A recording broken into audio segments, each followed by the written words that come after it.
Love infinite tarot में आप सभी का बहुत बहुत स्वागत है।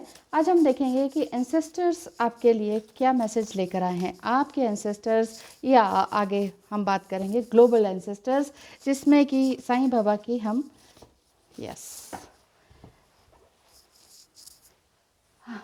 नो पिक अ कार्ड और सीधे डायरेक्ट रीडिंग कर रहे हैं। चलिए देखते हैं कि आपके लिए क्या मैसेज आया है। और कार्ड्स काफ़ी आए हैं आपके लिए। आप देख पा रहे होंगे ये animal guardian, spirit fox, autumn, air guardian, winter and medicine guardian. Guardian ही गार्डियन है एक तरह से। आपके लिए बहुत सारे मैसेजेस हैं इस तरह से। यहाँ पर देखेंगे कि एनिमल गार्डियन आपको यही ब्लेसिंग्स दे रही हैं कि आप एनिमल्स से प्यार करें, अपनी एनिमल स्पिरिट को पहचानें। आपकी स्पिरिट फॉक्स है। हो सकता है कि आप फॉक्स वगैरह या फॉक्स की ही जातियों को आप ड्रीम में देखते होंगे, और इसका मतलब यही है कि आपको अपने टैलेंट पर फोकस करना चाहिए क्योंकि टाइम बदल रहा है। नेक्स्ट है ऑटम। ऑटम भी टाइम चेंजिंग का या मेजर लाइफ चेंज का साइन है, जिसमें कि रेवन भी है यहाँ पर। अगर आप हो सकता है कि क्रो या रेवन को देखते होंगे ड्रीम में, तो इसका मतलब है कि मेजर शिफ्ट आपकी लाइफ में होने वाला है। Release the old and rest. आपके लिए ये बताया जा रहा है कि पुरानी चीज़ों को रिलीज़ करें, पास्ट को रिलीज़ करें और आगे रेस्ट करें। फिर आगे रेस्ट इन द सेंस कि आगे फिर इसके बाद आप अपने काम पर या टैलेंट पर फोकस करें, अपने स्किल पर फोकस करें। और एंजल्स आपको यही बता रहे हैं कि अपना पर्सपेक्टिव को बदलने की कोशिश करें। चाहे कोई कुछ भी कहे, लेकिन अपने पर्सपेक्टिव को बदलने की कोशिश करें। और ये देखिए, फॉक्स एंड द विंटर दोनों ही फॉक्स से रिलेटेड ज़रूर से ज़रूर आप यही ड्रीम देखते होंगे। फॉक्स, डॉग्स, ये इस तरह के, या क्रो आपकी लाइफ में दिखाई दे रहे हैं, आपके ड्रीम में दिखाई दे रहे हैं। तो आप अपनी जो आपके वांट्स एंड नीड्स है ना, उस पर फोकस करना चाहिए आपको कि एग्जैक्टली मुझे जीवन में चाहिए क्या। अगर आप पीस चाहते हैं तो फिर कोई कुछ भी कहे तो आपको पीस में ही रहना है। पहली बात तो यही है। दूसरा ये आया है आपका medicine guardian, be open to healing information. आप अगर हीलर हैं तो आप एज ए हीलर काम कर सकते हैं, या अगर हीलर नहीं भी हैं तो हीलिंग का काम सीख सकते हैं। सबसे पहले आप अपने लिए हीलिंग करें, अपना हार्ट चक्र पर काम करें, अपने बॉडी के लिए काम करें, क्योंकि ये मेडिसिन गार्डियन आपके लिए इस तरह के मैसेज लेकर आया है कि आपके एंसेस्टर्स आपको कह रहे हैं कि हम तुम्हारे साथ हैं, किसी भी तरह से घबराने की ज़रूरत नहीं है। हाँ, जो कि पास्ट है, पास्ट का जो नेगेटिविटी है, गलत चीज़ है, गंदी चीज़ है, उस चीज़ को आपको छोड़ देना होगा। ये आपको खुद से ही अपने आप से बात करनी होगी। कोई और थर्ड पर्सन आपके लिए नहीं करता है। जो भी आपने अपने थॉट्स को चेंज करने हैं, तो आपको अपने थॉट्स खुद ही चेंज करने पड़ेंगे। सीधी सी बात है। अपने थॉट्स आप खुद चेंज करेंगे, कोई और आके चेंज नहीं करेगा, ठीक है ना। क्योंकि माइंड आपका है, और माइंड जो है बहुत कुछ घुमा देता है आपको अपने फोकस से डिस्ट्रैक्ट करने में भी माहिर होता है। तो जितना हो सके अपने 24 घंटे को बड़े अच्छी तरीके से फ्रूटफुली एंजॉय करें और साथ ही साथ फोकस करें।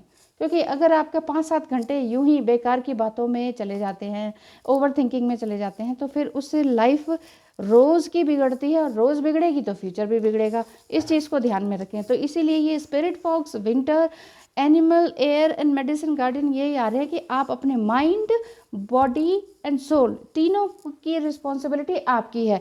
दुनिया चाहे कितने ही पत्थर मारे, लेकिन आपने उन पत्थरों से मकान बना लेना है। उन पत्थरों को आपने खाना नहीं है, उनसे घायल नहीं होना है, ठीक है ना। तो अपने हार्ट चक्र पर ध्यान रखें, अपने सोल पर ध्यान रखें, अपने ड्रीम्स के लिए जर्नल्स लिखें। और अगर इस तरह के ड्रीम्स आ रहे हैं तो इसका मतलब है कि मेजर लाइफ शिफ्ट आपकी लाइफ में है। चाहे वो लव साइड से है, चाहे वो फाइनेंस साइड से है, बट फाइनेंस का ज़्यादा दिखाई दे रहा है। देखिए, लव जो है कोई और पर्सन आपको देगा नहीं, क्योंकि उसके अंदर भी कमी है। उसे भी क्या चाहिए? प्यार चाहिए। तो प्यार कहाँ से आएगा? आपके ही अंदर से आएगा। बस इस बात को अगर आप सिर्फ लिटरली लेते हैं यूं ही कि हाँ भाई ये कह दिया, सुन लिया, एक कान से सुना दूसरे कान से निकाला, तो फिर कुछ फ़ायदा नहीं होगा। क्योंकि जब तक आप प्रैक्टिस नहीं करेंगे तब तक ये बात आपके ऊपर लागू होती ही नहीं है। जय साईं बाबा, ओम साईं राम। साईं बाबा आपको क्या लेकर आ रहे हैं message? Bountifulness. Baba always ensure that you have what you need. वो साईं बाबा ये कह रहे हैं कि आपके पास जो है वो आपकी ज़रूरत के मुताबिक बहुत कुछ है। बस आपको ये देखना है कि हर समय ये ना कहें ये नहीं है, वो नहीं है, वो नहीं है। जो भी कुछ है उसी से ही काम शुरू करें, फेथ रखें, क्योंकि फेथ के साथ साथ हम क्या करते हैं, डाउट रखते हैं। डाउट रखते हैं ना कि नहीं, कि पता नहीं होगा कि नहीं। हाँ, फेथ तो रखा हुआ है, लेकिन पता नहीं ये काम होगा कि नहीं। हमने तो भगवान से ये मांगा था, इस टाइम तक तो हुआ नहीं था। आप भगवान को चैलेंज करते हैं क्या?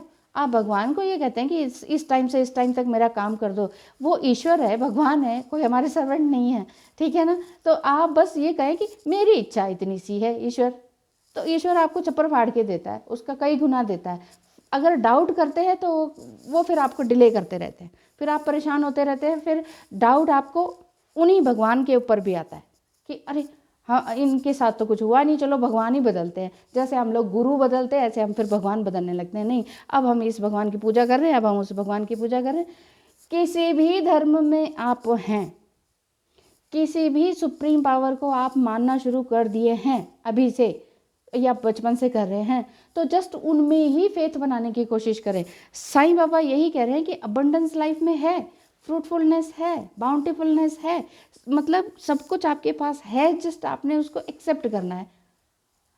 ओहो, मान लीजिए फ्रूट्स है आपके पास, फ्रूट्स इन द सेंस कि आपके पास सब कुछ है, जो चाहिए, जो ज़रूरत की चीज़ें, घर, गाड़ी, बंगला, मकान, रोटी, है ना, ये सब कुछ है आपके पास। लेकिन आपको और चाहिए, चाहिए तो सबको चाहिए ना। लेकिन अबंडेंस ये बता रहा है कि you shall be blessed with abundance. आप वैसे भी ब्लेस्ड हैं और आगे भी ब्लेस्ड होंगे, तो किसी भी तरह से परेशान ना हो। रीज़न ढूंढें हर चीज़ के लिए। The mind is restless. आपका माइंड अगर रेस्टलेस है, ये देखिए यूनिवर्स भी आपसे यही बता रहे हैं, माइंड को रेस्टलेस रखेंगे, पास्ट में पड़े रहेंगे, आगे कैसे जाएंगे? पास्ट में ही पड़े रहेंगे तो आगे कैसे जाएंगे? या तो पास्ट को हील कीजिए, या तो रिश्तों को ख़त्म कीजिए। जो रिश्ता, जो सिचुएशन आपको तकलीफ़ दे रही है, या तो उसे पूरी तरह से ख़त्म कर दीजिए, जिससे कि आपको लगे कि हाँ, ख़त्म करने से मेरे को चैन की सांस आएगी, तो फिर वो चीज़ कीजिए। वो नहीं होता है तो अपने माइंड को हील कीजिए। अब ऐसा तो नहीं है कि नहीं, ये भी नहीं होगा, वो भी नहीं होगा, जीवन भर परेशान ही रहेंगे और परेशानी करते रहेंगे, तो ये बात तो बनेगी नहीं। ये इसीलिए साईं बाबा ये कह रहे हैं कि रीज़न ढूंढिए, क्या रीज़न है, रीज़न को पकड़ लीजिए। और जैसे कि बीमारी है, बीमारी पकड़ ली, आप अब उस चीज़ का इलाज कर दीजिए। कर्म करना हमारे ऊपर है, हमारे ऊपर ही डिपेंड करता है कि हम कितना ज़्यादा पीसफुल रह सकते हैं। यहाँ पे लिखा है the mind is restless, let your intellect control your mind. आप अपने माइंड के हिसाब से चलेंगे, आपका मन आपको कंट्रोल करेगा, फिर आप क्या है? आप कुछ भी नहीं है। साईं बाबा ये कह रहे हैं कि आप अपने माइंड को कंट्रोल करें, जिससे कि आपका शरीर कंट्रोल होगा। आप अपने माइंड को कंट्रोल नहीं करते हैं तो आपका शरीर, आज एक्सरसाइज नहीं करी, आज खाना नहीं खाया, आज ओवर ईटिंग कर ली, आज कहीं और ड्रिंकिंग के लिए चले गए, तो ये बात होती है। यहाँ पर साईं बाबा आपको ये बता रहे हैं कि सब कुछ आपके पास है, मिल रहा है, जस्ट आपने फोकस करना है। देखिए, हर बार मैं इसमें यही कहती हूँ कि आपको क्या करना है। करने का अर्थ यही है कि कर्म करना। इंसान बॉडी फॉर्म में आया है तो कर्म तो करेगा ही, बिना काम किए आपको कुछ मिलने वाला है नहीं। तो ये वाली बातों को, बिल्कुल साईं बाबा की बातों को ध्यान में रखें और आगे ही आगे बढ़ते चले जाएं। Thank you so much for watching. ध्यान रखें अपना। धन्यवाद।